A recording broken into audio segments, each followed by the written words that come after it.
C'est pour préserver et sauvegarder la ligne de transport THT Pointe-Noire-Brazzaville face aux érosions qui sont nul doute si les gros moyens ne sont vite engagés pour en causer l'écoulement de la dite ligne que la Société Énergie électrique du Congo a anticipé le démarrage de ces travaux dans le quartier Nanga, à Ngoyo.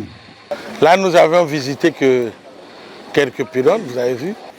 Pylône 41, pylône 43 devant, il y a encore des érosions. Donc tout le long du couloir, les gens qui sont venus s'installer anarchiquement, plus les travaux qu'Eni a entrepris et qui n'a jamais terminé correctement, sont à l'origine de tout ce que nous vivons aujourd'hui. Donc il faut que, par gorgée, nous commencions à régler ces problèmes. Sinon, un jour, on va se retrouver encore une fois de plus dans une situation très difficile pour le pays.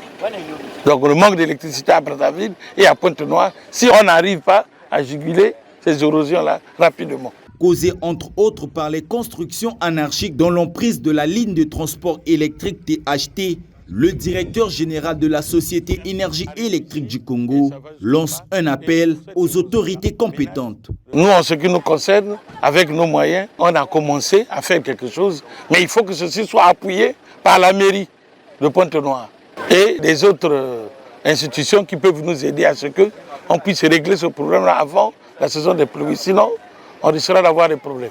Même décor dans le quartier André-Jacques dans l'arrondissement Mongompuku, où le sens du patriotisme de la Société Énergie électrique du Congo a été même salué par les populations qui voyaient déjà leur habitation être emportée par l'érosion avant que les travaux ne soient lancés par cette société de l'État congolais.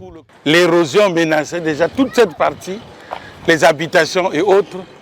Même pendant que nous on travaillait ici, le propriétaire de la parcelle là, c'est lui qui donnait au moins l'eau aux ouvriers qui travaillent ici parce qu'il dit, sans vous, nous on va perdre les habitations. Si vous descendez en bas du ravin là-bas, c'était ce pylône là qui était totalement menacé.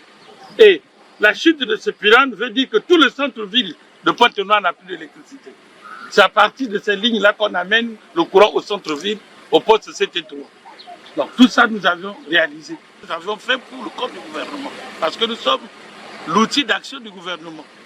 Dès qu'on a quelque chose, on peut toujours agir pour le corps du gouvernement.